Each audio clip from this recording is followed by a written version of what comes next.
প্রথম দিন দীঘা ঘোরার পর আজ ছিল আমাদের দ্বিতীয় দিন বলা ভুল হবে, শেষ দিন। হ্যাঁ, আমরা মাত্র একদিনের জন্যই দীঘা ঘুরতে এসেছিলাম। সত্যি কথা বলতে এর আগে এতবার দীঘা ঘুরেছি, তাই নতুন করে দীঘার প্রত্যেকটা জায়গায় যাওয়ার কোনো ইচ্ছা বা সময় আমাদের ছিল না। শুধুমাত্র একটু ছুটি কাটাবো, একটু বিশ্রাম নেব, সেই কারণেই বাড়ি থেকে এতটা দূরে আসা। আর দ্বিতীয় দিন আমরা গেছিলাম দীঘার নতুন আকর্ষণ জগন্নাথ মন্দির দর্শনে। সেই কারণেই সকাল সকাল স্নান সেরে তৈরি হয়েছি আমরা সবাই। আর এই হোটেলে যেখানে আমরা ছিলাম, হোটেল নিউ ইউনিক ইন, এখানে কিন্তু থাকার সঙ্গে ব্রেকফাস্টটা আমাদের জন্য কমপ্লিমেন্টারি ছিল। তাই দেরি না করে আগে পেট পুজোটা সেরে নিতে হবে, কারণ সকাল সকাল ঘুম থেকে উঠে সবার প্রচণ্ড খিদে পেয়েছে। চলো তোমাদের সাথে শেয়ার করি এখানে ব্রেকফাস্টে কি কি ছিল। অনেক আয়োজন ছিল না, তবে প্রতিটা খাবার কিন্তু ভীষণ হেলদি আর টেস্টি ছিল। যদিও বা খিদের পেটে কোনটা হেলদি কোনটা টেস্টি সেটা অত মাথায় থাকে না, পেট ভরা নিয়ে কথা। তবে প্রত্যেকটা খাবার পছন্দের ছিল, সেই কারণে দেরি না করে খাবারগুলো নিতে চলে আসলাম। প্রথমে কিন্তু ছিল গরম গরম লুচি আর ঘুগনি, তবে সেটাকে আমি স্কিপ করেছি।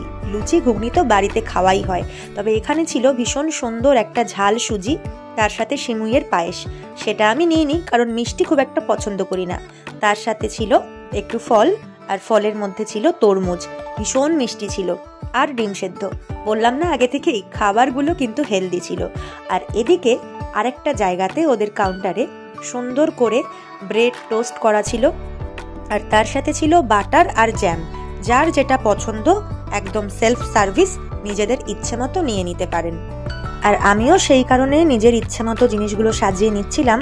আর ছেলের জন্যও নিয়েছিলাম একই প্লেটে, জানি না ও কতটুকুনি খাবে, তবুও একবারে নিয়ে আসলাম, দেখা যাক কতটা কি খাওয়ানো যায়। এমনিতে বাইরে আসলে খুব একটা খাওয়ার ঝামেলা করে না, তবু খেতে চায় না, এটা ওটা সেটা হাজারো বায়না। ঘরের মতন খাবার যদি সবসময় পাওয়া যায় না, কিন্তু বাইরেতে আমরা যেটা খাই ও কিন্তু আমাদের সঙ্গে সেটাই খায়। একটু বাহানা করে, তবে বেশিক্ষণ না। যখন খাবার খেতে দিই সেটাও খেয়ে নেয় মোটামুটি। সবাই মিলে একসঙ্গে এক টেবিলে বসে সকালের খাবার খাওয়া, এরকম দিন আমাদের জীবনে ভীষণ কমই আসে। ঘুরতে না গেলে তো হয়ই না। আর আমার নিজের জীবনে অর্ধেক দিন সকালে কোনো খাবার খাওয়াই হয় না।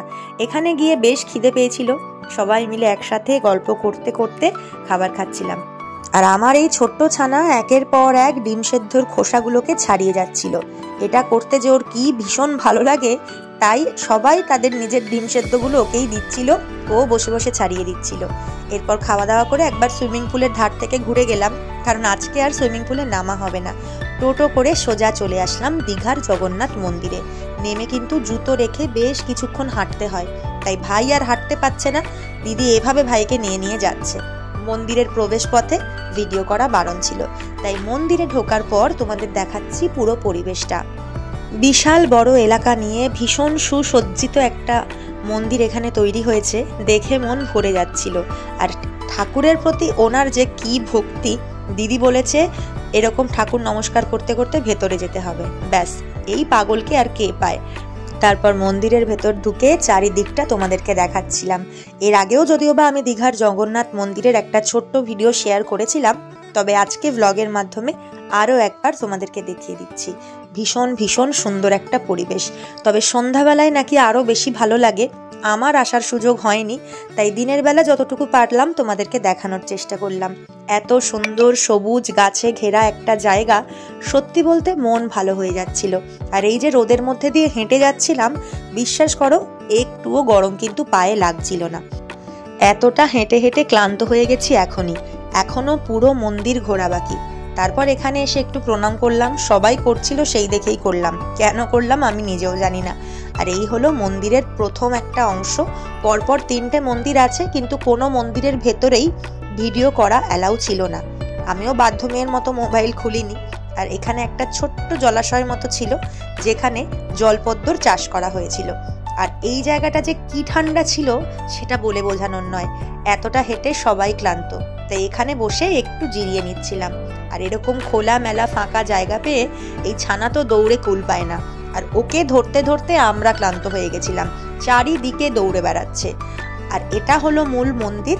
এবার আমরা এই সিঁড়ি দিয়ে ওপরে উঠে মূল মন্দিরে প্রবেশ করব।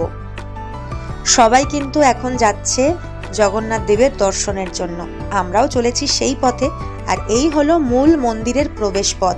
কিছুক্ষণ ভিডিওটা আমার অন ছিল, তারপর যখন ওনারা বললেন যে এখানে ভিডিও করা যাবে না, আমি তখন ক্যামেরাটা বন্ধ করেই দিয়েছিলাম। এরপর মন্দিরে ঠাকুরের দর্শন করে আবার আমরা বেরিয়ে আসলাম। ভীষণ ক্লান্ত হয়ে গেছিলাম, কারণ এত বড় জায়গা, প্রচণ্ড গরমও লাগছিল, রোদও ছিল বেশ। তারপর হোটেলে ফিরে দুপুরের খাওয়া দাওয়া শেষ করে আমরা এবার বাড়ির পথে রওনা দেব। বাসে করেই ফিরবো, কারণ একদিনে ট্রেনের বুকিং আমরা করতে পারিনি। ভীষণ ভীষণ ভালো একটা সময় কাটলো। সময়টা কম হলেও আনন্দটা অনেকখানি করেছি। আবার একটা এইরকম ঘুরতে যাওয়ার অপেক্ষায় রইলাম। নিজেদের ব্যস্ততা কাটিয়ে আবার বেরিয়ে পড়বো কখনো কোনো সময়। আজকের ব্লগটা এখানেই শেষ করছি।